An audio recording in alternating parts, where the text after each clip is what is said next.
नमस्कार. सगोवरटी मेमोरियल ट्रस्टच्या वतीनं आज सगोवरटी जयंतीच्या निमित्तानं व्याख्यान आयोजित केलं आणि त्या व्याख्यानासाठी मला आमंत्रित केलं, म्हणून मी जयश्री सामंत यांचा आभारी आहे.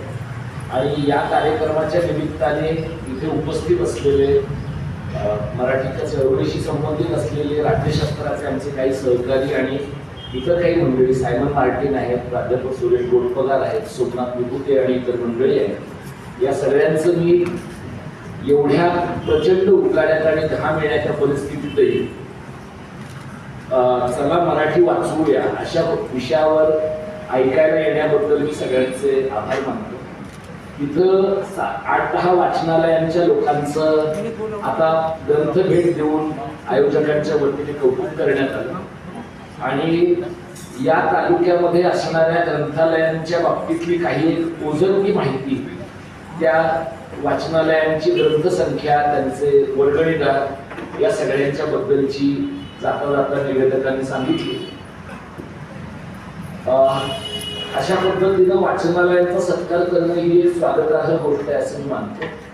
याचं कारण वाचनालयांना व्याख्यानमालांशी जोडणं, व्याख्यानमालांना चळवळ करणाऱ्या लोकांशी जोडणं आणि या सगळ्यांना व्यापक अर्थानं बदलत्या समाजाशी जोडणं ह्या फार आवश्यक गोष्टी आहेत. मला जेव्हा जयश्री सामंताईंनी सांगितलं किंवा त्याच्या अगोदर रमाकांत पाटील सरांनी पालघरमधून फोन करून सांगितलं की या प्रकारच्या व्याख्यानमालेसाठी मी जायचं आहे आणि बोलायचं आहे, त्यावेळेला म्हणजे मी इथं वसईत आलेलो आहे, विरारला आलोय कार्यक्रमांमध्ये, पण सगोवरटी सरांच्या कामाच्या बद्दल अगदी किरकोळ माहिती मला या अगोदर होती. मला सगोवरटी सरांच्या मृत्यूनंतर, अपघाती मृत्यूनंतर साप्ताहिक जनपरिवाराचा जो अंक प्रसिद्ध झाला 24 जानेवारी 94ला, त्याचा अंक मला 20 पानाचा अंक मला पाठवला गेला आणि त्यातनं 2 टर्म आमदार असणारी ही व्यक्ती, स्वातंत्र्य लढ्यामध्ये सहभागी होणारी, संयुक्त महाराष्ट्राच्या लढ्यात सहभागी होणारी आणि 2 टर्म संपल्यानंतर पक्षाच्या वाढीसाठी, पक्षाच्या कामासाठी स्वतःला गुंतवून घेणारी, पण इलेक्टोरल पॉलिटिक्समध्ये, निवडणुकांच्या राजकारणामध्ये नसलेली व्यक्ती, अशी त्यांची जी ओळख या कामाच्या निमित्ताने मला झाली, या अंकाच्या निमित्ताने झाली, ती मला महत्वाची वाटली. ते मला 2 कारणांनी महत्वाची वाटली, ते मी तुम्हाला माझ्या विषयाकडे जाण्याच्या अगोदर सांगतो. वरटी सर कारवारमधल्या सदाशिवगडचे आहे, सदाशिवगड बरोबर ना? आणि हे जे गाव आहे, हे गाव मी पाहिलंय. मी महाराष्ट्र कर्नाटक सीमा प्रश्नासाठी काम करतो गेली 16 वर्ष आणि त्यावेळेला बेळगाव ते कारवार आणि बिदर ते भालकी या भागातल्या 865 खेड्यांमध्ये अनेक गावांमध्ये मी जाऊन आलो, लोकांना भेटलो. महाराष्ट्र निर्माण होऊन 65 वर्ष आणि म्हैसूर निर्माण होऊन 70 वर्ष झाली आणि दरम्यानच्या काळामध्ये महाराष्ट्रातला एक मोठा वर्ग असं काहीतरी आपण मागत होतो. म्हणजे मुंबई मिळाली, आता ती आपली राहायची का राहणार नाहीये याची चर्चा आपण नंतर करू, पण जे आपल्याला मिळालंच नाही संयुक्त महाराष्ट्राच्या लढ्याच्या वेळेला, ते कारवार मी एक 7-8 वर्षापूर्वी, 6 वर्षापूर्वीच पाहिलेलं आहे. आणि तिथल्या सरकारनं अत्यंत व्यवस्थित पद्धतीनं, अत्यंत ठरवून केलेल्या पद्धतीनं बेळगाव पासून कारवारपर्यंतच्या भागातल्या मराठी शाळा ठरवून बंद पाडल्या, मराठी वाचनालय ठरवून बंद पाडली आणि वरटी सरांचं जे मूळचं गाव आहे त्या गावामधली एकेकाळी भराला आलेली पण आता जिथं फारसे विद्यार्थी नाहीत अशी शाळा मी 2018-19 दरम्यान पाहिलेली आहे. म्हणजे वरटी सरांवरच्या या अंकातल्या लेखनामध्ये अनेक ठिकाणी लोकांनी असं म्हटलंय की ते कारवारमधून आले. मला असं वाटलं हे सगळं वाचताना की कोणीतरी असं म्हणायला पाहिजे होतं की वरटी सर अद्याप महाराष्ट्रात न आलेल्या सीमा भागातनं वसईसारख्या भागामध्ये आले आणि नंतरचं आयुष्य त्यांनी या सगळ्या भागामध्ये काढले. काही वेळेला असं होतं की अपघाताने आपल्याला अशा माणसाच्या कार्यक्रमामध्ये, अशा माणसाच्या स्मरणार्थ किंवा जयंतीच्या निमित्तानं होणाऱ्या उपक्रमात बोलण्याची संधी मिळते, ज्या माणसाच्या कामाची आपल्याला ओळख तुलनेनं कमी असते, पण जेव्हा ओळख होते त्यावेळेला अनेक गोष्टी एकाच वेळेला जुळून आल्या असं जाणवतं. वरटी सरांच्या विधिमंडळातल्या कामाचा उल्लेख करताना संयुक्त महाराष्ट्राच्या लढ्याच्या वेळेला त्यांनी मोरारजी देसाईंना तुम्ही औरंगजेबाचे वंशज आहात असं म्हटल्याचा विधिमंडळातल्या रेकॉर्डचा उल्लेख आहे. मोरारजी देसाईंना अनेक प्रकारच्या शिव्या महाराष्ट्रातल्या लोकांनी दिल्या आहेत आणि त्या योग्यही होत्या त्या वेळेला, कारण त्यांनाही योग्य होत्या, सखा पाटलांनाही योग्य होत्या. आचार्य अत्र्यांच्या झेंडूची फुले मधल्या एका कवितेमध्ये त्यांनी असं म्हटलंय, जेथे नेहरू हिरे चव्हाण तेथे आता काळे निशाण, जेथे नेहरू जातील हिरे चव्हाण जातील तेथे काळे निशाण आहे.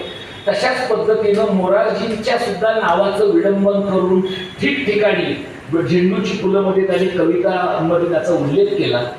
पण मोरारजी देसाईंचा इतका स्पष्ट उल्लेख, औरंगजेबाचे तुम्ही वंशज आहात अशा प्रकारचा उल्लेख वाचून झाल्यानंतर महाराष्ट्राच्या एकात्म रचनेच्या विरुद्ध विचार करणाऱ्या माणसांच्या बद्दल इतकं चांगलं नाव किंवा इतकं चांगलं विशेषण त्या काळामध्ये दुसऱ्या कोणी माणसाने दिलं नसावं असं मला वाटतं. त्यामुळे वर्टी सरांच्या राजकीय कामाच्या बद्दल, वसईमध्ये त्यांनी केलेल्या शैक्षणिक कामाबद्दल माझ्या मनात असलेली कृतज्ञता मी व्यक्त करतो आणि ती व्यक्त करण्यासाठी या व्याख्यानाच्या निमित्तानं आपण मला संधी दिली, आपले आभार मानतो. जॉन गोन्साल्विस यांच्या कृतज्ञतेची ज्योत या पुस्तकाचं प्रकाशन माझ्या हस्ते आता झालं, काहींच्या हस्ते झालं. हे पुस्तक ग्रंथालयाने केलेलं आहे आणि 2002, 3, 4च्या काळामध्ये मी ग्रंथालयामध्ये दिनकर कांगलांच्या सोबत संपादनाचं काम 2-1 वर्ष केलेलं आहे. रुचीसाठी मी लिहिलं आहे, रुचीमध्ये रुचीच्या संपादनाचं काम केलं. त्यामुळे एका अर्थाने ग्रंथालयाच्या परिवारामध्ये मी आता टेक्निकली आता नसलो तरी सुद्धा या प्रकारचं पुस्तक ग्रंथालयाने काढणं हे एक महत्त्वाची गोष्ट आहे असं मला वाटतं. फक्त गोन्साल्विस तर तुम्ही ग्रंथालयाच्या लोकांना सांगा की पुस्तक काढून थांबू नका, ते लोकांच्या पर्यंत जाईल ह्याची पण काळजी घ्या, कारण मी त्यांच्याबरोबर काम केलंय. त्यामुळे ते पुस्तक काढतात आणि नंतर विसरून जातात की आपण काय काढलेलं आहे. त्याच्यामुळे नंतर वाचकांच्या हातात ते पुस्तक नेऊन देण्याची जबाबदारी लेखकाची आणि कवीचीच होऊन बसते आणि हे लेखक आणि कवीला स्वतःच्या पातळीवर दरवेळेला शक्यच होईल असं नाही. ही एक प्रास्ताविक प्रारंभिक मांडणी केल्यानंतर मला जो विषय देण्यात आलेला आहे, चला मराठी वाचूया. आता हे एक आवाहनपर वाक्य आहे, चला मराठी वाचूया, किंवा हे एखाद्या छोट्या नाटकाचं, छोट्या नाटुकलीचं शीर्षक वाटावं अशा स्वरूपाचं वाक्य आहे. मी आणि माझे सहकारी गेली 20-22 वर्ष मराठी शाळा, मराठी भाषा आणि मराठी माणसांच्या प्रश्नांवर काम करतो. सायमन मार्टिन यांनी आयोजित केलेल्या संमेलनामध्ये मी अध्यक्ष स्थानावरनं बोललो.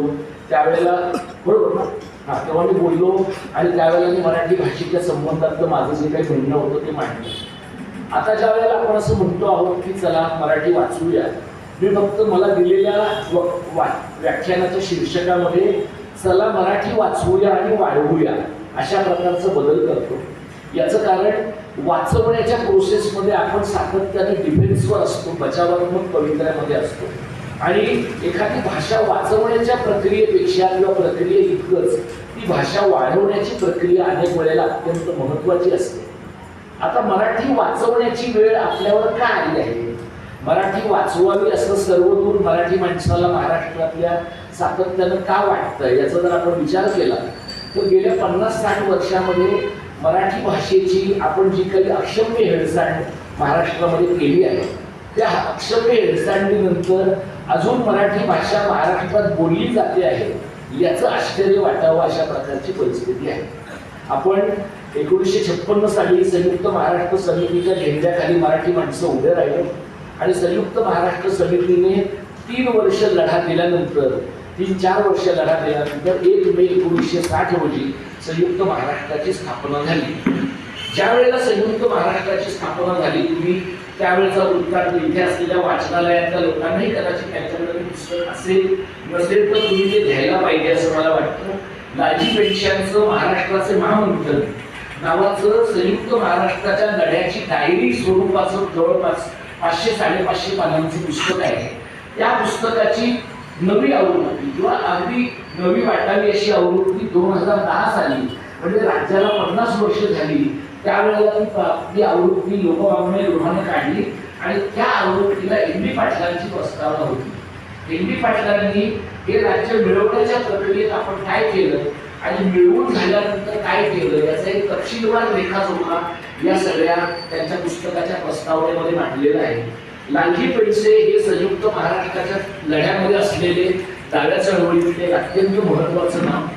त्यांचे चिरंजीव म्हणजे संदीप पेंडसे जे आपल्याकडे NGOs मध्ये डेव्हलपमेंट ॲडव्होकसीच्या कामामध्ये दीर्घकाळ काम करणारे गृहस्थ आहेत आणि त्यांच्या सूनबाई म्हणजे अरुणा पेंडसे या मुंबई विद्यापीठामध्ये राज्यशास्त्राच्या प्राध्यापक होत्या आणि महाराष्ट्राच्या राजकारणावर महाराष्ट्रातल्या प्रादेशिक असमतोलावर त्यांनी दीर्घकाळ काम केलेलं आहे.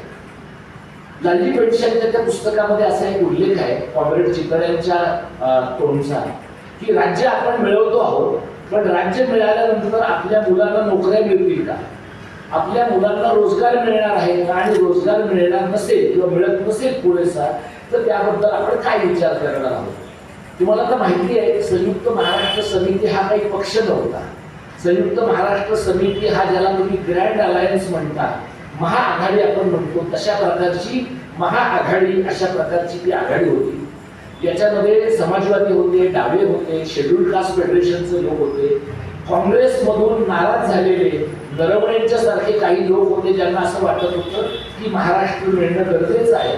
आणि अगदी थोडा काळ तेव्हाचा जनसंघ होता तो सगळ्यात उशिरा आला आणि सगळ्यात लवकर निघून गेला. पण उरलेला काळ ह्यातले इतर अनेक मंडळी या लढ्यामध्ये होती. राजकीय पक्ष होते असं नाही, अत्रे होते, वारा कोठारी होते, माधवराव बागल होते, सेनापती बापट होते, उद्धवराव पाटील होते, इतर अनेक मंडळी होती. हे मी इतक्या तपशिलात तुम्हाला यासाठी सांगतोय की ज्या वेळेला आपण हे राज्य मिळवण्यासाठी 3-3.5 वर्ष प्रयत्न केले, 107 लोक हुतात्मा झाले आणि ते राज्य मिळवण्याचे 2 टप्पे होते. पहिला टप्पा मुंबई मिळवली आणि दुसरा टप्पा विदर्भ हलकीपासून बेळगाव कारवारपर्यंतचा सीमाभाग मिळवला. पहिला टप्पा मिळाल्यानंतर आपल्याला असं वाटलं की दुसरा टप्पा यथावकाश मिळेल आणि दुसरा टप्पा यथावकाश मिळेल का मिळणार नाही या मुद्द्यावर संयुक्त महाराष्ट्र समितीमध्ये वाद झाले. S.N. जोशींचं असं म्हणणं पडलं त्यावेळेला की आपण हा लढा थांबवला पाहिजे, कारण मोकळी मिळाली आहे. अत्र्यांसारख्यांचं म्हणणं असं होतं की हा लढा आपण चालू ठेवला पाहिजे. त्यानंतर अत्रे आणि S.N. मध्ये झालेल्या वादाची आपल्यापैकी काही लोकांना कल्पना होती. अत्रे काय प्रकारची शीर्षकं त्यांच्या बातम्यांना द्यायची आणि ती किती स्फोटक असायची, 8 कॉलनी मथळात ते द्यायचे, तशा पद्धतीनं S.N. जोशींच्या बद्दलचा मथाळही त्याने दिला. पण त्यानंतरच्या काळामध्ये अत्रे आणि S.N. यांच्या भूमिकांपैकी मला आज मागे वळून बघताना असं वाटतं की अत्रे यांची भूमिका कदाचित जास्त योग्य होती. मुंबई मिळवून आपण जे गप्प बसलो आहे ती मुंबई गमावण्याच्या टप्प्यावर आज आपण येऊन पोहोचलो आहोत आणि 865 खेडी आणि 6 शहरांमध्ये व्यापलेला जवळपास तेव्हा 25 लाख आणि आता 40 लाख लोकसंख्या असलेला आपल्या हक्काचा महाराष्ट्र कर्नाटक सीमा प्रदेश हा आपण तेव्हा मिळवू शकलो नाही. 2004 सालापासून आपला सुप्रीम कोर्टामध्ये दावा आहे आणि अजूनही त्या दाव्याला कुठल्याही प्रकारची गती मिळाली नाही. म्हणजे ज्या वेळेला आपण चला मराठी वाचवूया असं म्हणतो आहोत तेव्हा सध्या असलेल्या महाराष्ट्रामधूनच मराठी वाचवू असं नाही, तर महाराष्ट्रामध्ये आजवर न येऊ शकलेल्या मराठी भाषक प्रदेशात सुद्धा मराठीचं जे काही चाललं आहे त्याच्याही बद्दल आपण सजगपणे विचार करण्याची गरज आहे. महाराष्ट्रातल्या एका बऱ्याच मोठ्या वर्गाला इथं पालघर नावाचा एक जिल्हा आहे, तोही कोकणचाच भाग आहे, हे आतापर्यंत लोकांना माहिती नव्हतं. ते महाराष्ट्राला कळवून देण्याची जबाबदारी आपल्या इन्फ्रामॅनने घेतली आहे.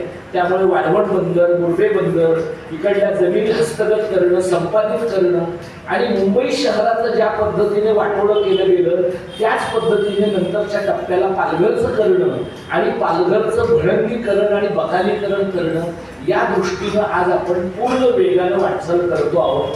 आपल्याला बरा महाराष्ट्र, देखणा महाराष्ट्र, झाडा झुडपांनी थोडा लगडलेला महाराष्ट्र आतापर्यंत बघण्याची सवय होती. पण समजा आपण असं बघत राहिलो तर आपला विकास न होण्याची शक्यता आहे असं आपल्याकडच्या मंत्रालयातल्या काही लोकांना वाटतं, सरकारमधल्या काही लोकांना वाटतं आणि देश चालवणाऱ्या आपल्या 2 बापांना म्हणजे अदानी आणि अंबानींना असं वाटतं. त्यांच्या नोकरांना काय वाटतं ते तुम्हाला माहिती आहे. जे गुजरातचे त्यांचे 2 नोकर आहेत तुम्हाला माहिती आहे. पण देश चालवणाऱ्या खऱ्या 2 बापांना आपल्याला जे वाटतं आहे की इथं विकास करायचा म्हणजे मोठे रस्ते आणायचे आणि इथं विकास करायचा म्हणजे बाहेरनं प्रचंड मोठ्या प्रमाणात माणसं आणायची.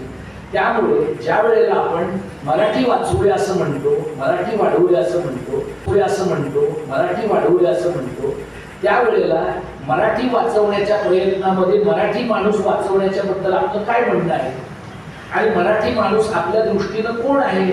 म्हणजे सध्याच्या काळामध्ये सकल हिंदू समाजवाले ज्याला मराठी मानतात तोच मराठी हिंदू आपला आहे का मराठी मुसलमान पण आपला आहे, मराठी ख्रिश्चन पण आपला आहे, मराठी बौद्ध पण आपला आहे आणि गावखेड्यामधला मराठी जैन आपला आहे. लोढा आपला नाही पण मराठी जैन आपला आहे.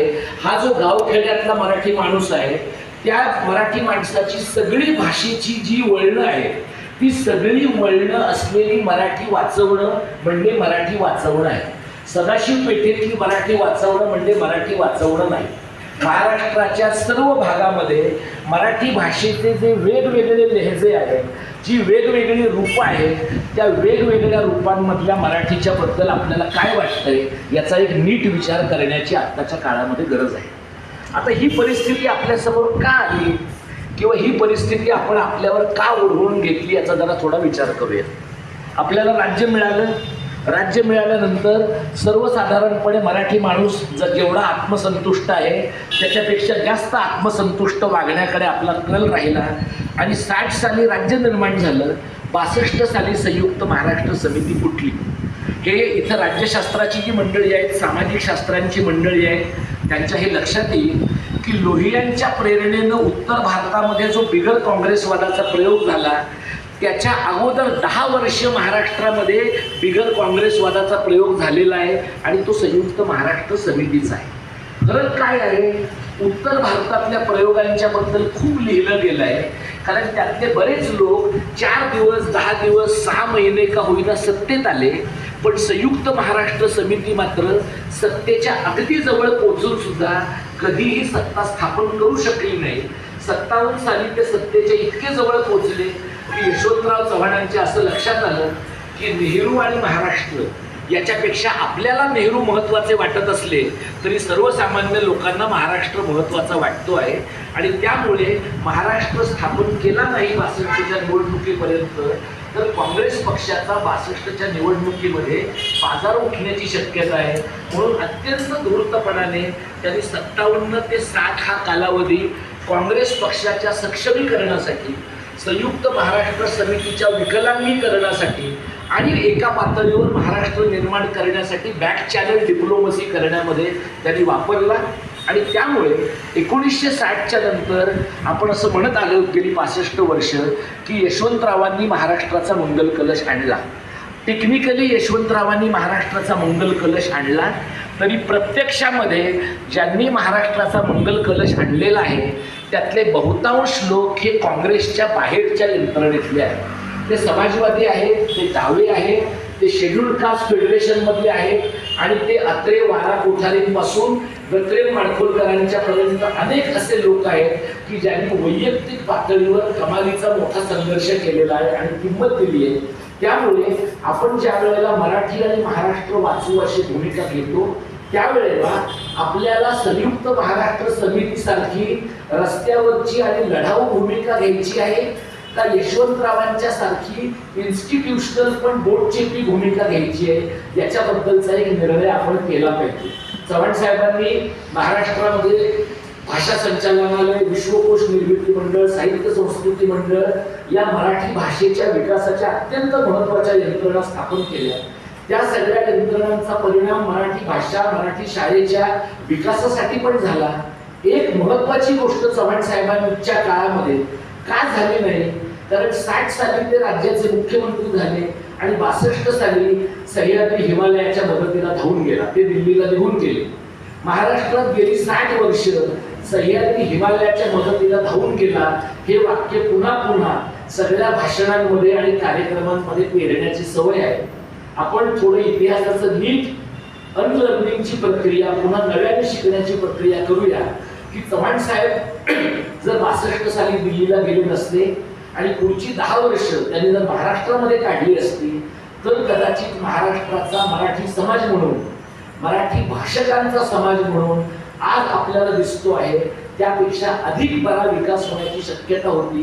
कारण चव्हाणांना जी भाषिक समाजाची आणि भाषिक संस्कृतीची समज होती ती त्यानंतर 11 वर्ष ज्यांनी राज्याचे मुख्यमंत्री पद म्हणून काम केलं त्या वसंतराव नाईकांना नव्हती.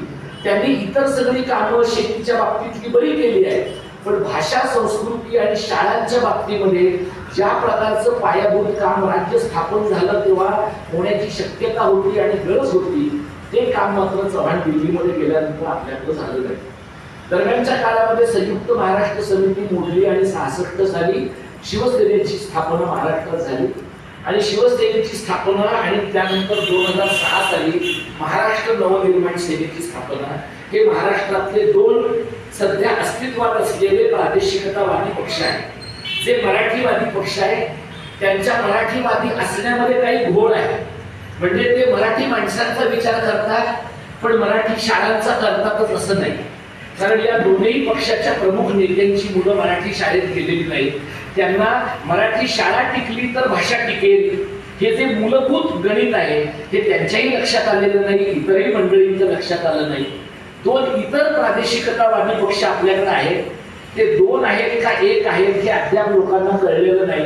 ते म्हणजे राष्ट्रवादी काँग्रेस शरद पवार गट आणि राष्ट्रवादी काँग्रेस अजित पवार गट. ते फुटले तेव्हा वेगळे होते का, आज वेगळे आहेत का, उद्या वेगळे असतील का ते एकच आहेत आणि आपल्याला चुना लावतायत आपल्याला माहिती नाही. पण हे प्रादेशिकतावादी का नाहीये, त्या पक्षाच्या नावात राष्ट्रवादी असा शब्द आहे, पण तो पक्ष महाराष्ट्रवादीच असला पाहिजे कारण त्या पक्षाचं महाराष्ट्राच्या बाहेर काहीच नाहीये. जसं शिवसेना प्रमुख बाळासाहेब असं म्हणायचे की आम्ही महाराष्ट्रात मराठी आहोत, देशात हिंदू आहोत, पण तुम्हाला देशात जर काही स्थान असेल तर तुम्ही देशात काय आहात हे मॅटर करतं. जर महाराष्ट्रामध्ये सुद्धा तुमचा वावर 5 जिल्ह्यांच्या बाहेर जात नसेल तर तुम्ही महाराष्ट्राच्या बाहेर हिंदू आहात का हिब्रू आहात का काय आहात याने काही फरक पडत नाही. हे मी तुम्हाला का सांगतोय, महाराष्ट्रात मराठी आणि देशात हिंदू ह्या आयडिओलॉजीमुळे गेल्या 40 वर्षामध्ये महाराष्ट्राचं प्रचंड नुकसान झालेलं आहे. त्यातनं आता जे पाशवी बहुमतवाले अत्यंतिक टोकदार हिंदुत्ववादी अशी मंडळी महाराष्ट्रात निर्माण झाली आहे, ज्यांना असं वाटतं की सर्व मराठी माणसांची प्राथमिक ओळख मराठी हिंदू अशी असली पाहिजे आणि त्यामुळे मराठी मुसलमान त्यांचा शत्रू असला पाहिजे. मग तो घरात दखली बोलत असला तरी, मराठी ख्रिश्चन त्यांचा शत्रू असला पाहिजे जरी तो चर्चमध्ये मराठी प्रार्थना करत असला तरी, मराठी बौद्ध त्यांचा शत्रू असला पाहिजे जरी तो गावगाड्याचा भाग असला तरी, आणि मराठी जैन त्यांचा शत्रू असला पाहिजे जरी तो शेतकरी असला तरी. या पद्धतीनं मराठी समाजाचा जोपर्यंत आपण समग्र विचार करत नाही तोपर्यंत मराठी माणसांच्या भाषेचा आणि मराठी माणसांच्या शाळांचा पण आपल्याला समग्र विचार करता येणार नाही. मी तुम्हाला शिवसेनेच्या उदयाबद्दल सांगितलं, त्यांनी दाक्षिणात्यांच्या विरुद्ध जे काही आंदोलन केलं त्याच्या यशाबद्दल आपल्याला सगळ्यांना कल्पना आहे. शिवसेना ही मराठी माणसांना नोकऱ्या देणारी संघटना होती का, तर हो. शिवसेनेने मराठी माणसांमधला आत्मविश्वास जागा केला का, तो हो. पण शिवसेनेला मराठी भाषा आणि मराठी शाळा यांच्याबद्दलच्या प्रश्नांच्या गुंतागुंतीचं भान होतं का, तर नाही. जर मराठी भाषेच्या आणि मराठी शाळांच्या प्रश्नांच्या गुंतागुंतीचं भान त्यांना असतं तर मुंबईमध्ये गेल्या 50-60 वर्षापैकी जवळपास 35 वर्ष त्यांची मुंबई महानगरपालिकेवर सत्ता आहे. तसं असून सुद्धा त्यांच्या देखरेखीखाली मुंबई महानगरपालिकेच्या मराठी शाळा बंद पडल्या, ठाणे महानगरपालिकेच्या मराठी शाळा बंद पडल्या. एवढंच नव्हे तर मुंबई महानगरपालिकेच्या असलेल्या ज्या मराठी माध्यमाच्या शाळा आहेत त्या शाळा मराठी माध्यमाच्या बंद करून तिथं CBSEच्या इंग्रजी माध्यमाच्या शाळा सुरू करण्याचा मुंबई पब्लिक स्कूल नावाचा आत्मघातकी प्रयोग आदित्य ठाकरे यांनी सुरू केला आणि त्यामुळे गेल्या 10 वर्षांमध्ये मुंबईतल्या अनेक ठिकाणच्या मराठी माध्यमाच्या शाळा बंद पडल्या.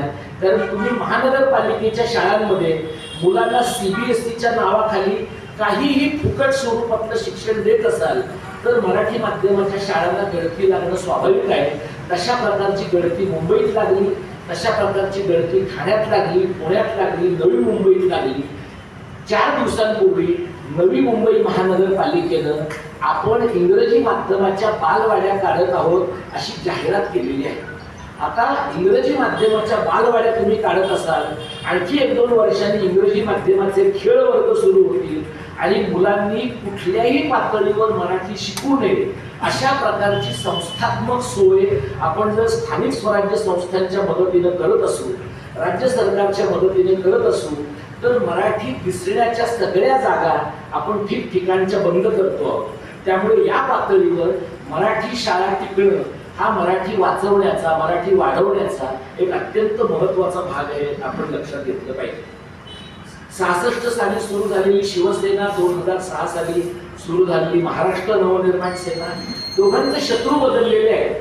पहिल्या संघटनेचे शत्रू दक्षिणातले होते, दुसऱ्या संघटनेचे शत्रू उत्तर भारतीय आहेत. कारण पहिली संघटना स्थापन झाली तेव्हा संघटित क्षेत्रामध्ये नोकऱ्या होत्या. 2006 साली संघटित क्षेत्रातल्या नोकऱ्या जवळपास संपुष्टात यायला सुरुवात झाली आहे आणि त्यावेळेला असंघटित क्षेत्रातल्या नोकऱ्यांचं प्रमाण कमालीचं वाढायला लागलेलं दिसतं. नोकऱ्या, रोजगाराचं प्रमाण वाढायला लागलेलं दिसतं आणि त्या रोजगारामध्ये उत्तर भारतीयांचं प्रमाण प्रचंड आहे. त्यामुळे तिथं आता मराठी माणसाने कसा शिरकाव करायचा किंवा इतरांचा बंदोबस्त कसा करायचा या प्रकारची मांडणी महाराष्ट्र नवनिर्माण सेनेनं केली.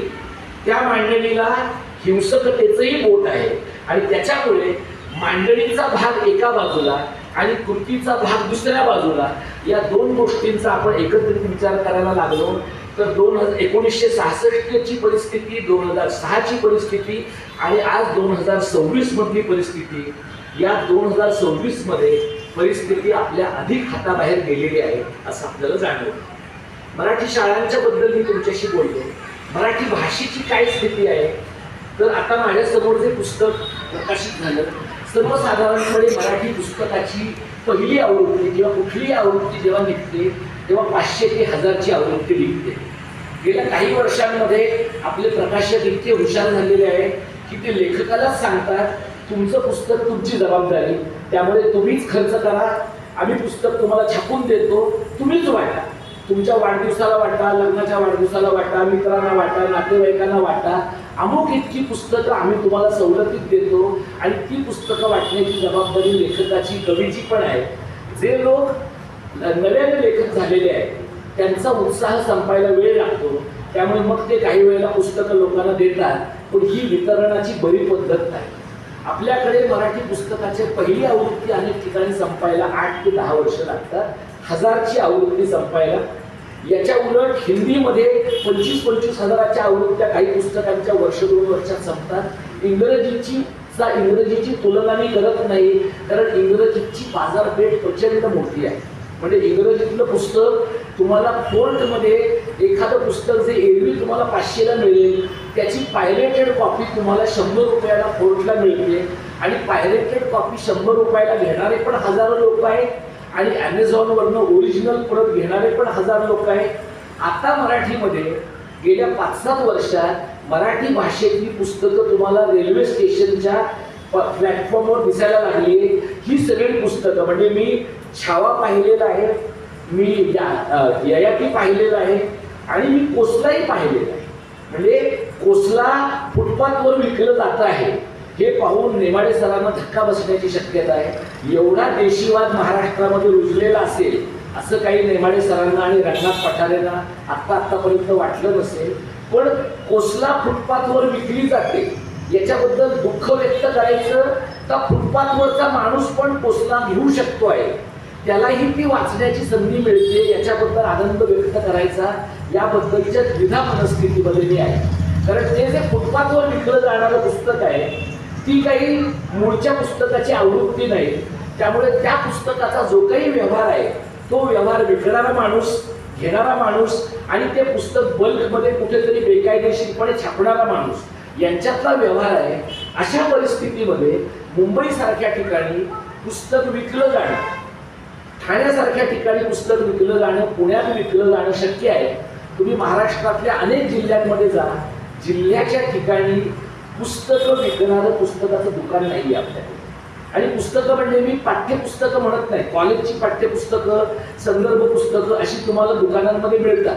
पण ललित साहित्य असेल, वैचारिक साहित्य असेल, अशा प्रकारचं साहित्य लोकांमध्ये विकणारी दुकानं जिल्ह्याच्या ठिकाणी बहुतेक ठिकाणी नाहीये. एक प्रयोग आपल्याकडे लोकांनी काही वर्षांपूर्वी विचारात घेतला होता, पण तो अंमलात आला नाही. आपल्याकडचे जे एसटी स्टँड आहे, त्या एसटी स्टँडवर जसे पेपर विकले जातात तसे एका गाळ्यामध्ये पुस्तकं विकली जावी अशा प्रकारची भूमिका वेगवेगळ्या पातळीवर सरकारने मांडली होती, वेगवेगळ्या सरकारांनी मांडली होती, पण ती अंमलात आली नाही. त्यामुळे आजच्या घडीला मराठी पुस्तक, मराठी भाषेमधलं ललित किंवा वैचारिक साहित्य लोकांच्या पर्यंत पोचवायचं असेल तर अत्यंत कठीण परिस्थिती प्रकाशकांच्या पुढे आहे, लेखकांच्या पुढे आहे, चळवळीतल्या कार्यकर्त्यांच्या पुढे सुद्धा आहे. साधं उदाहरण मी तुम्हाला सांगतो. शिवाजी कोण होता हे जे पानसरेंचं पुस्तक आहे, आता मी कोल्हापुरात 2 आठवडे तिथे महाराष्ट्र धर्म शिबिरासाठी म्हणून गेलो होतो.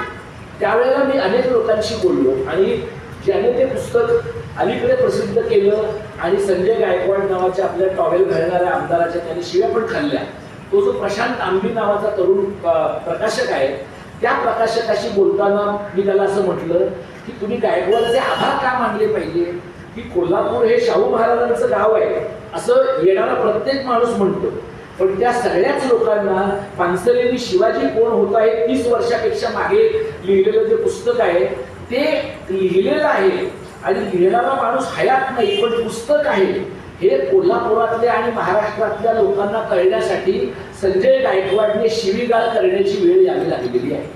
यातनं महाराष्ट्रामध्ये आजच्या घडीला मराठी भाषेची काय परिस्थिती आहे, मराठी भाषेतल्या लेखनाच्या एकूण उत्पादकतेची आणि वितरणाची काय स्थिती आहे याचा एक बरा अंदाज आपल्या सगळ्या लोकांना येण्याची शक्यता आहे. आता लोक असं विचारतात, आता इथे जी वाचनालयातली मंडळी आहे यातल्या 1-2 वाचनालयांच्या बद्दल बोलताना असं सांगितलं गेलं की मराठी आणि इंग्रजी अशी दोन्ही पुस्तकं आहेत. लोकांच्या वाचनामध्ये मराठी, इंग्रजी, हिंदी अनेक भाषांमधली पुस्तकं येतात. लोक त्यांच्या गरजेप्रमाणे, आवडीप्रमाणे पुस्तकं घेतात, वाचनालयांमधलं वाचतात. खूपच हौशी असतील तर पुस्तकं विकत घेतात. पण एक लक्षात घ्या, पुस्तकं विकत घेणं आणि पुस्तकं वाचणं ह्या 2 स्वतंत्र आवडी आहेत. जे लोक पुस्तकं विकत घेतात ते वाचतातच असं नाही, आणि जे वाचतात ते दरवेळेला विकत घेतातच असं नाही. ते काही वेळेला दुसऱ्याकडनं मागून आणतात आणि मग द्यायचं विसरतात. काही वेळेला लायब्ररीची पुस्तकं आणतात आणि मग दंड भरत राहतात. काही वेळेला त्यांना भेट मिळालेली पुस्तकं ते वाचत राहतात. वाचणं ही एक वेगळी आवड आहे. आणि तुम्ही अनेक ठिकाणी लोकांना पाहिलं असेल की लोक अगदी 10-15 वर्षापूर्वी रेल्वेमध्ये अत्यंत गडबडीत सुद्धा एखादं पुस्तक असं धरून वाचणारा माणूस तुम्हाला वेगवेगळ्या ठिकाणी दिसला असेल. आता तुम्ही रेल्वेतून प्रवास करून बघा, जर तुम्हाला रेल्वेमध्ये वाचणारा माणूस सापडला तर देवीचा रोगी दाखवा आणि 1000 रुपये मिळवा ही सरकारची स्कीम होती.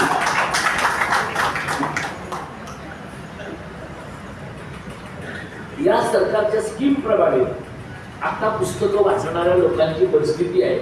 आपण उलटा जर सर्वे केला की मोबाईल न पाहणारा माणूस दाखवा आणि 1000 रुपये मिळवा, तर आपल्याला तो असा पुरस्कार देताच येणं शक्य नाही.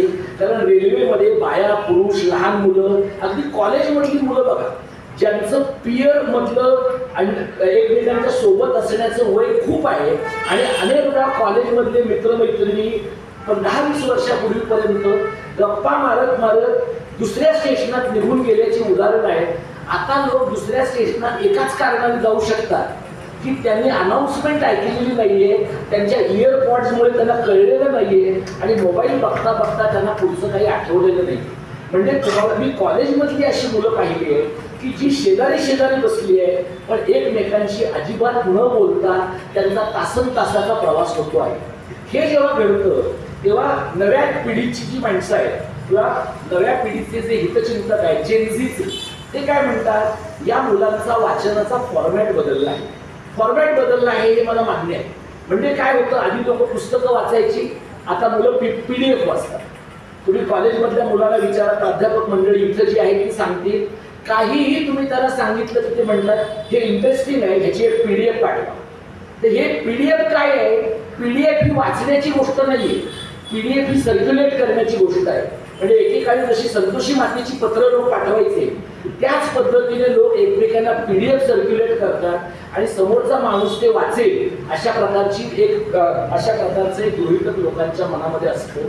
त्यातून झालेला प्रॉब्लेम असा आहे की जवळपास वाचन शून्य किंवा सुशिक्षित असून सुद्धा वाचनाच्या बाबतीमध्ये निरक्षर असलेल्या समाजामध्ये आपण राहतो. शाळांचे शिक्षक बघा, महाविद्यालयातले प्राध्यापक बघा, पत्रकार बघा, लेखक बघा, काही सन्माननीय अपवाद जर तुम्ही वगळले तर शांतपणे घराच्या एका कोपऱ्यात बसून वाचणाऱ्या लोकांची संख्या, ज्यांच्या घरामध्ये दखलपात्र असं पुस्तकांचं कपाट आहे, अशा प्रकारच्या लोकांची संख्या अत्यंत कमी होते आहे. आणि माणसांचे पगार अनेक ठिकाणी खूप वाढले. पगार वाढण्याचा आणि पुस्तकं वाढण्याचा संबंध नाहीये, असलाच तर व्यस्त आहे. म्हणजे पगार वाढल्यामुळे लोकांनी पुस्तकं घ्यायचं बंद केलं आहे. म्हणजे 6व्या वेतन आयोगाच्या अगोदर आमच्यातली जी प्राध्यापक मंडळी थोडी तरी पुस्तकं घेत होती, ती 6व्या आणि 7व्या वेतन आयोगानंतर एकदम पुस्तकं घ्यायची बंद झाली आहे. कारण पुस्तकापेक्षा फार्म हाऊस मधली गुंतवणूक जास्त महत्वाची आहे. पुस्तक काय कधीही घेता येईल किंवा नाही पण घेतलं तरी चालेल, पण फार्म हाऊस घेऊन ठेवलं तर मुलं असं म्हणतात की आईने आणि बापाने बरं काम केलेलं आहे.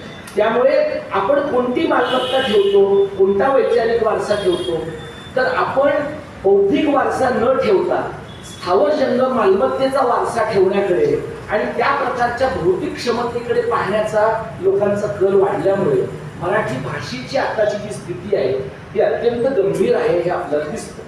10-15 वर्षापूर्वी जेव्हा आम्ही कामाला सुरुवात केली तेव्हा काही लोक आम्हाला असं म्हणायचे, अगदी साहित्यिक बरे असं म्हणायचे की तुम्ही सगळे लोक मुंबई शहराचे जे प्रॉब्लेम आहेत ते उगाचच महाराष्ट्राचे प्रॉब्लेम आहेत म्हणून सांगतात.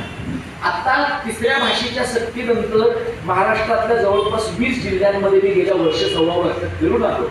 माझ्या स्वतःच्या गावामध्ये मी जेव्हा गेलो त्यावेळेला मला गावातल्या पंचायतीतल्या लोकांनी सांगितलं की रोज सकाळी 3 गाड्या आमच्या गावापासून 13 किलोमीटरवर असलेल्या विटा नावाच्या गावातल्या 3 गाड्या जीप भरून मुलं त्या गावामध्ये जातात आणि CBSE बोर्डाच्या शाळांमध्ये ती मुलं सकाळी 7ला नेली जातात, संध्याकाळी त्या मुलांना घरी आणून सोडलं जातं. टाय बूट लावलेली ती जी मुलं आहेत ती मुलं CBSE बोर्डाच्या शाळांमध्ये झालेली भर आहे तेवढी मुलं गावाच्या शाळेमधनं कमी झाली आहे. त्यामुळे जिल्हा परिषदेच्या शाळा बंद पडण्याच्या मार्गावर आहे. कोल्हापुरामध्ये आंबा घाटाच्या अलीकडे असलेल्या काही भागामध्ये जे जाऊन आलो तिथं दुर्गम वस्त्यांमध्ये अनेक शाळांमध्ये 1 किंवा 2 मुलं आहेत आणि त्या मुलांना 6 ते 7 किलोमीटर 8 किलोमीटर असं शाळेमध्ये जाण्यासाठी प्रयत्न करावे लागतात किंवा जेव्हा त्यांना जाणं शक्य होतं तेव्हा एवढं अंतर कापून जावं लागतं. एकीकडे घरातनं बाहेर पडल्यापासून AC बसमधून AC वर्गामध्ये जाणारी मुलं आहेत, दुसरीकडे घर 8 किलोमीटर लांब आहे शाळेपेक्षा, त्यामुळे बरेचदा मुलाला किंवा मुलीलाही आई वडील शाळेतच पाठवत नाहीत अशी परिस्थिती आहे.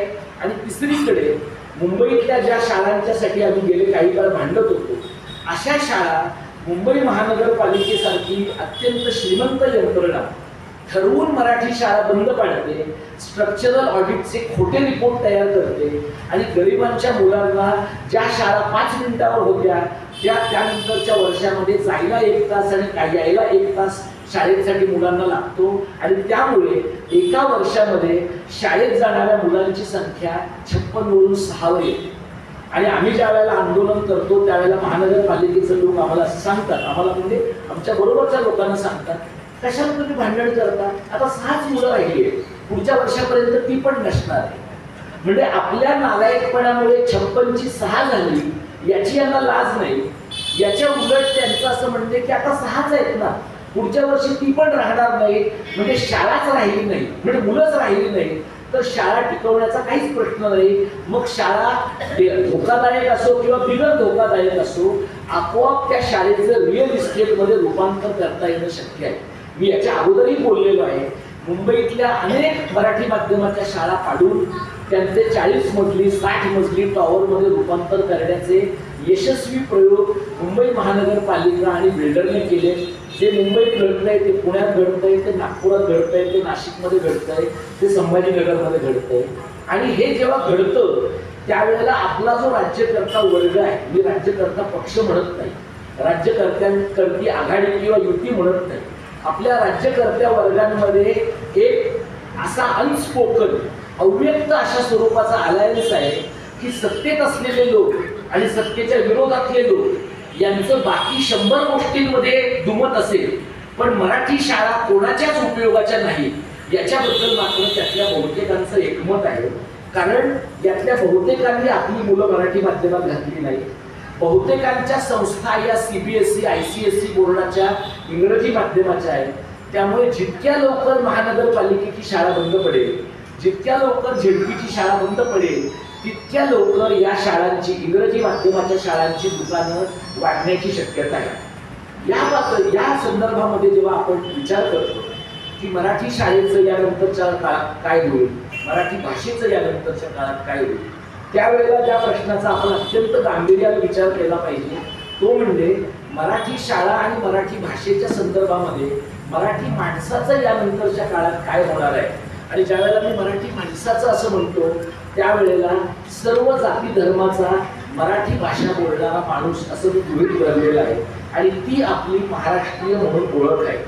मी तुम्हाला सांगितलं की अत्रे आणि इतर मंडळींनी मुंबईतनं लढा उभा केला, पण दत्रे माडखोलकरांनी तेव्हाच्या तरुण भारतमध्ये, म्हणजे जो टेक्निकली मराठी माणसांच्या बाजूचा पेपर नाहीये, त्या पेपरमध्ये दत्रे माडखोलकरांसारख्या माणसाने सातत्यानं संयुक्त महाराष्ट्राची भूमिका मांडली.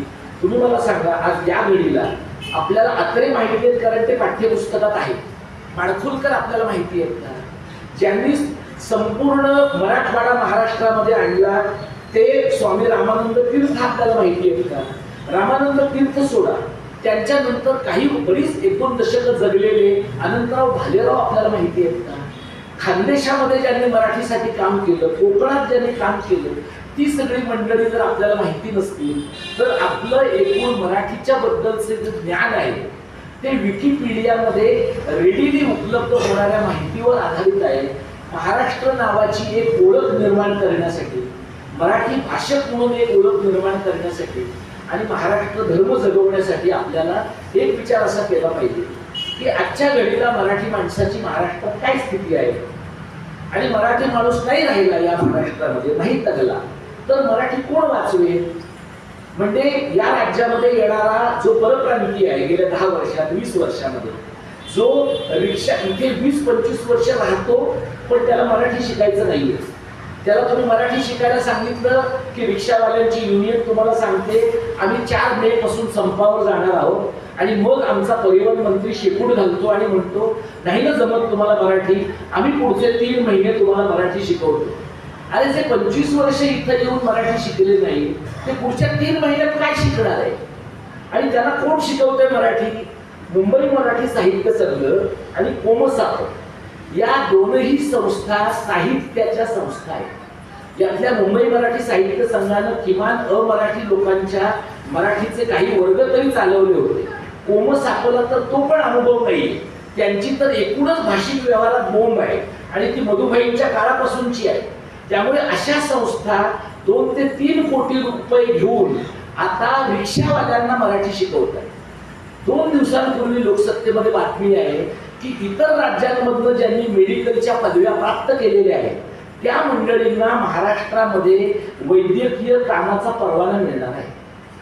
आता रिक्षावाला मराठीत बोलत नाही कारण रिक्षावाल्याला असं वाटतं की हिंदी ही राष्ट्रभाषा आहे, हिंदी ही राष्ट्रभाषा आहे. या प्रकारचा मूर्खपणा फक्त महाराष्ट्रात चालू आहे, तमिळनाडूत चालू नाही, कर्नाटकात चालू नाही, केरळमध्ये चालू नाही, बंगालमध्ये चालू नाही. पण आपल्याकडे हिंदी राष्ट्रभाषा प्रचार समिती नावाची एक बोगस समिती आहे. त्याच्या परीक्षा शाळांमध्ये घेऊन पोरांची आयुष्य त्यांनी अनेक वर्ष बर्बाद केलेली आहे. त्या समितीचे अध्यक्ष आतापर्यंत उल्हासदादा पवार होते. गेल्या मे मध्ये त्यांच्याबरोबर मी एका कार्यक्रमात होतो तेव्हा मी त्यांना म्हटलं की तुमच्या पक्षाने हिंदी राष्ट्रभाषा नावाची घाण आमच्या गोकांडी आणून बसवली आहे. आता तुम्ही हिंदीचा प्रचार करा, तुम्हाला सवय लागली आहे तर, पण किमान हिंदी प्रचार समिती एवढं तरी म्हणा, हिंदी राष्ट्रभाषा प्रचार समिती असं म्हणून तुम्ही लोकांची सामूहिक फसवणूक करताय. पण दरम्यानच्या काळात उल्हासदादा तिथून गेले आणि थोर आपल्या खासदार आहेत राज्यसभेच्या मेधा कुलकर्णी, त्या ज्या पुण्यातल्या प्रत्येक भिंतीचा रंग हिरवा असेल तर भगवा करतात, त्या पुण्यातली ऑइल पेंटची एजन्सीच त्यांच्याकडे आहे असं वाटण्याची शक्यता आहे. त्यांची दोनच कामं आहेत, एक तर तिकडल्या सगळ्या भिंतीत फक्त त्यांनी अजून झाडांना भगवा रंग दिलेला नाहीये, तेवढं एक त्यांनी केलं की मग त्यांना मोक्ष मिळायला मोकळ्या होतील पूर्णतः. हिंदूंमध्ये त्यांच्यासारख्या हिंदूंना मोक्षाची काय पद्धत आहे की माझ्यासारख्या नास्तिक माणसाला माहिती नाही, पण असणार काहीतरी एवढं विचारा. ज्या अर्थी पुण्यासारख्या पुण्यनगरीमध्ये मरमरून काम करतायत त्या अर्थी नक्की त्यांना कुठल्या तरी प्रकारचा भगवा मोक्ष मिळण्याची निश्चितपणे शक्यता आहे. या बाई सध्या हिंदी राष्ट्रभाषा प्रचार समितीच्या प्रमुख आहे, निश्चितपणे शक्यता आहे. या बाई सध्या हिंदी राष्ट्रभाषा प्रचार समितीच्या प्रमुख आहे आणि त्यांनी 2 महिन्यापूर्वी असं म्हटलं की त्या घरोघरी जाऊन मराठी पालकांना हे सांगणार आहे की हिंदी आपल्या मुलांना शिकवणं किती आवश्यक आहे. तुम्ही विचार करू शकता की हीच गोष्ट जर तमिळनाडूत घडली असती तर एकतर मुळात ती घडलीच नसती, कारण तमिळनाडूतला कुठलाही लोकप्रतिनिधी अशा पद्धतीनं हिंदीची पाठराखण करण्याची हिंमतच करणार नाही. लोक असं वाक्य उच्चारतानाच त्याला पायताना हाणतील. पण महाराष्ट्र हा अत्यंतिक मोठं अशा प्रकारचं राष्ट्र असल्यामुळे आणि आपली सहनशीलता अत्यंत प्रचंड असल्यामुळे ही गोष्ट त्या महाराष्ट्रामध्ये करू शकताय. अशा परिस्थितीत शाळेचं काय होणार आहे, भाषेचं काय होणार आहे आणि मराठी माणसांचं काय होणार आहे याचा एक एकत्रित विचार आपण करण्याची गरज आहे. मी पुण्यातल्या आमच्या कार्यक्रमाच्या दरम्यान काही लोकांशी बोललो. पिंपरी चिंचवडमध्ये आपल्याला किती लोकांना माहिती मला माहित नाही, पुण्यामध्ये आपल्या मराठी लोकांची जी इंजिनिअरिंग मेडिकल फार्मसीची कॉलेजेस आहेत त्याच्यामध्ये प्रचंड डोनेशन भरून उत्तर भारतातनं पूर्व भारतातनं राजस्थानमधनं मोठ्या प्रमाणात माणसं येतात, मुलं येतात.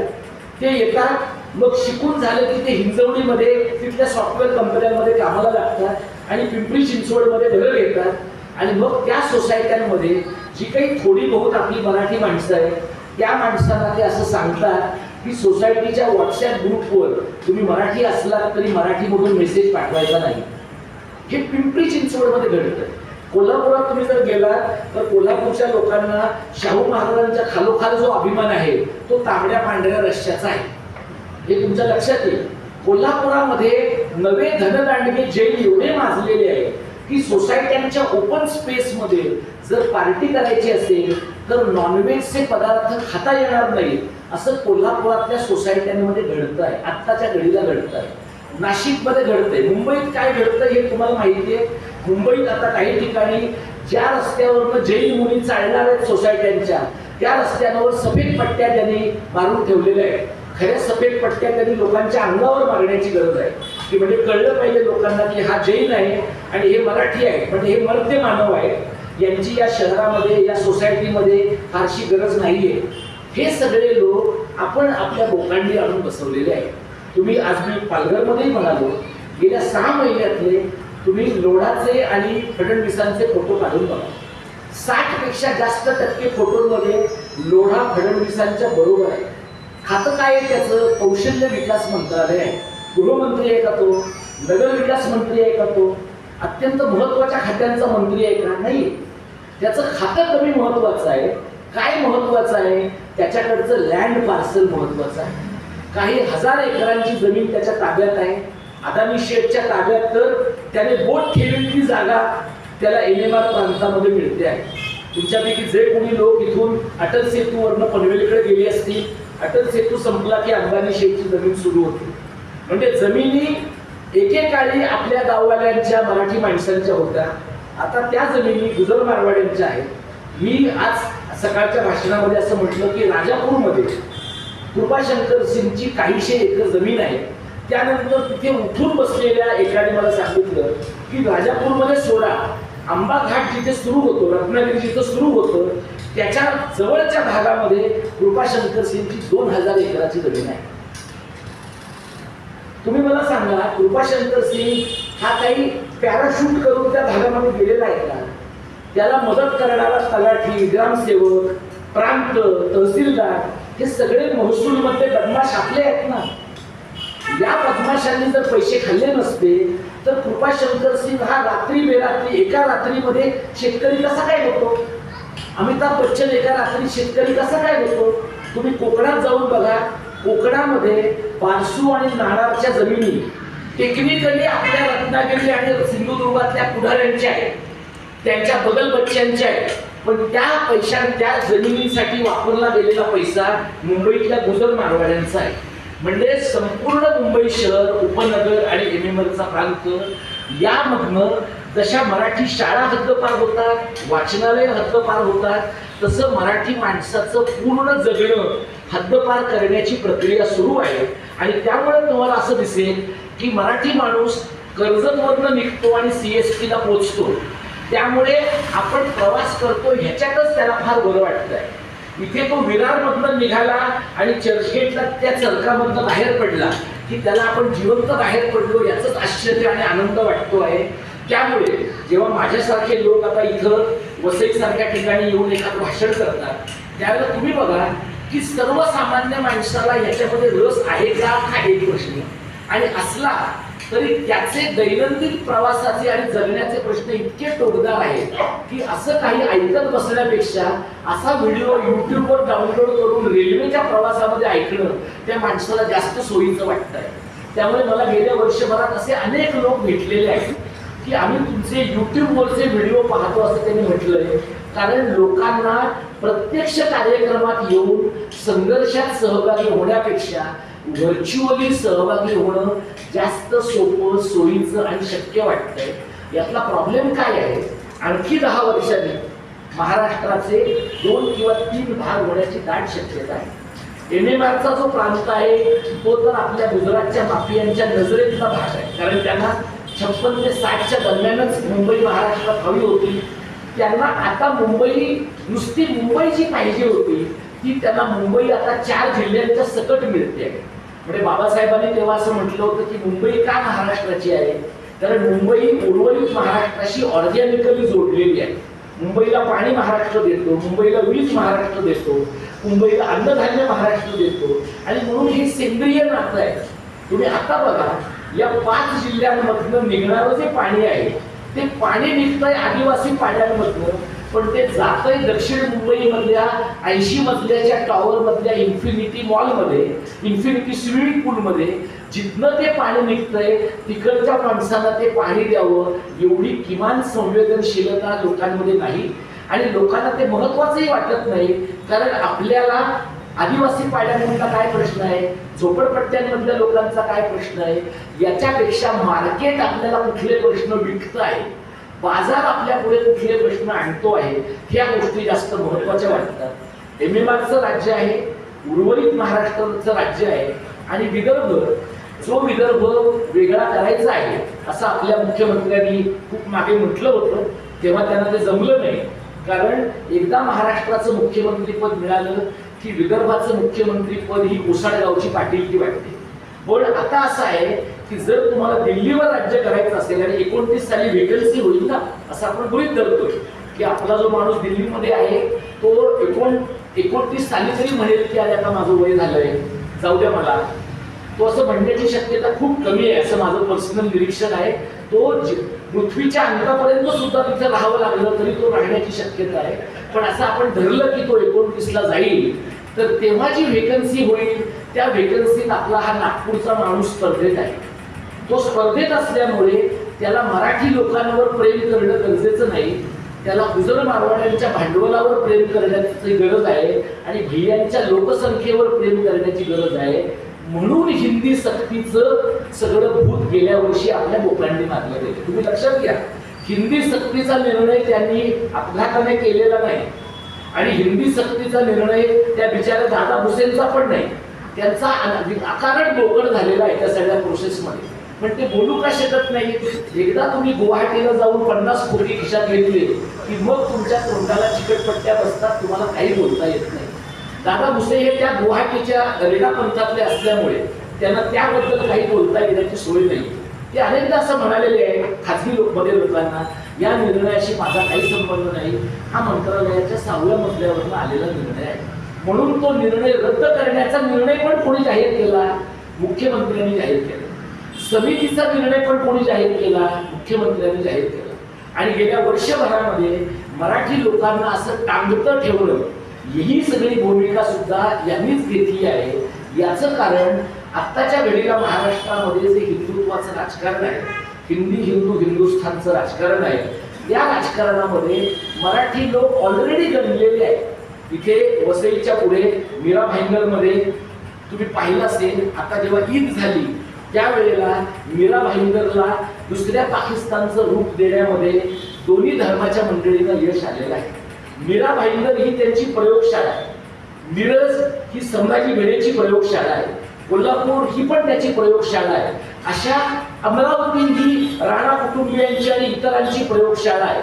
अशा ठिकठिकाणी हिंदू मुसलमानांच्या संघर्षाच्या प्रयोगशाळा चालू ठेवल्या की मग लोकांना आपण मराठी आहोत, महाराष्ट्र आपला आहे, भाषा आपली आहे आणि म्हणून आपण ती जगवली पाहिजे, या प्रकारची कल्पना लोकांच्या मनामध्ये धुसर होते आणि मग लोकांचं महाराष्ट्र जगवायचा का देश जगवायचा याच्याबद्दलचं द्वंद्व पण वाढतं. आणि म्हणून माझं म्हणणं संपवताना मी तुम्हाला सांगतो, आपण ठरवायला काय पाहिजे?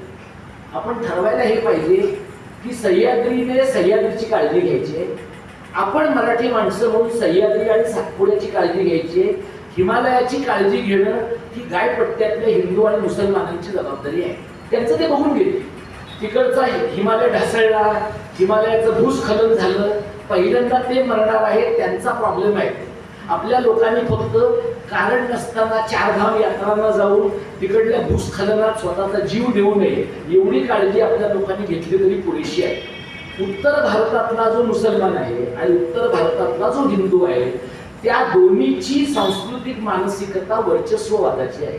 आणि त्यामुळे महाराष्ट्रातल्या मुसलमानांनी, महाराष्ट्रातल्या हिंदूंनी, महाराष्ट्रातल्या ख्रिश्चन, बौद्ध आणि जैनांनी ठरवलं पाहिजे की आपली आंतरिक एकात्मता आहे आणि आपली आंतरिक एकात्मता मोडण्याचे प्रयत्न देवळातनं होऊ देत किंवा मशिदीतनं होऊ देत किंवा चर्चमधनं होऊ देत, हे सगळे प्रयत्न आपल्याला मोडले पाहिजेत, कारण सर्व जाती धर्माचा मराठी माणूस एक आहे.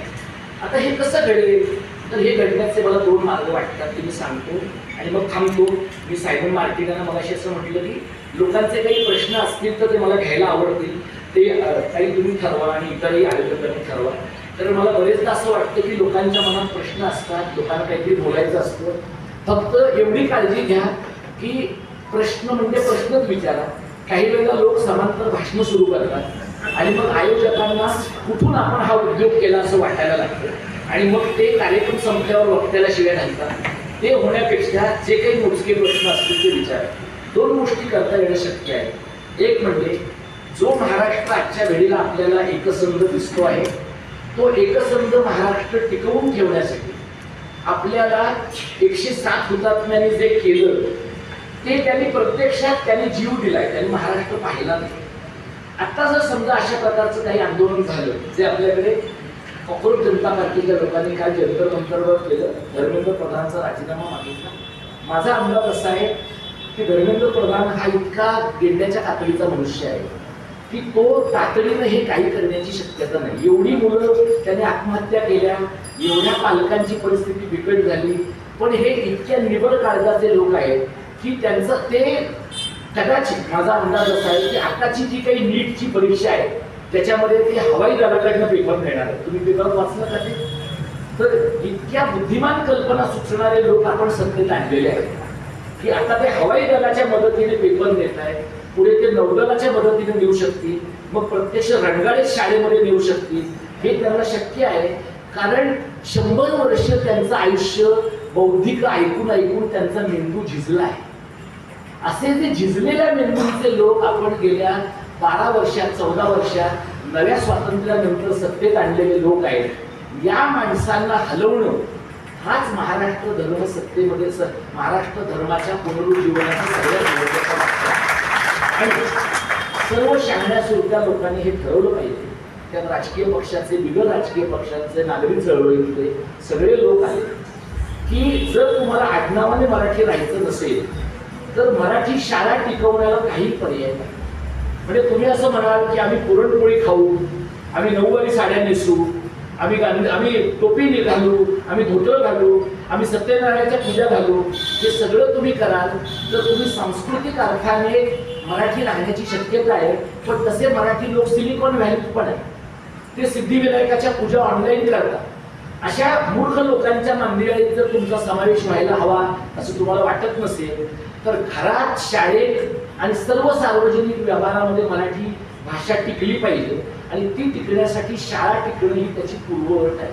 त्यामुळे शाळा टिकण्याचं काही एक मोठं रस्त्यावरचं आंदोलन, रचनात्मक आंदोलन उभं राहणं ही एक महत्त्वाची गोष्ट आपण केली पाहिजे.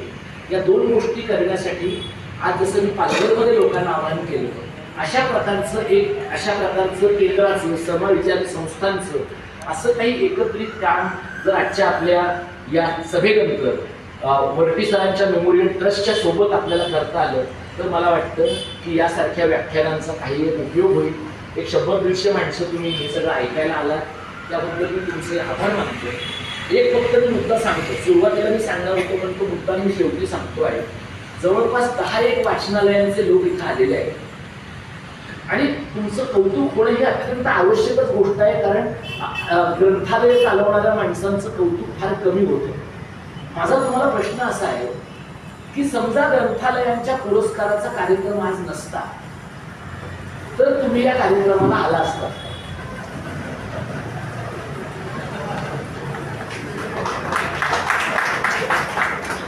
आणि जर तुम्ही आलात म्हणजे त्याबद्दल मी तुम्हाला दोष देत नाही, कारण असं आहे की कुठल्या कार्यक्रमाला जायचं, कुठल्या कार्यक्रमाला जायचं नाही हा त्यांचा प्राधान्याचा भाग आहे.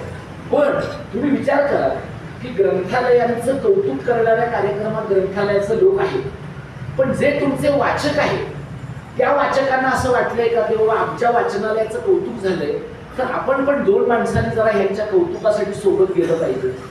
असं होणं, असं झालं तर समाजाचे कार्यक्रम सर्व अंगाने विस्तारण्याची शक्यता असते. हे व्हावं असं मला वाटतं. आणि वाचनालय जगणं, वाचनालयांचं हायब्रिड स्वरूपातलं जगणं सुद्धा अनेक पातळीवर महत्वाचं आहे. यशताईंनी आणि इतर सगळ्या मंडळींनी मला बोलावलं, मी तुमचे आभार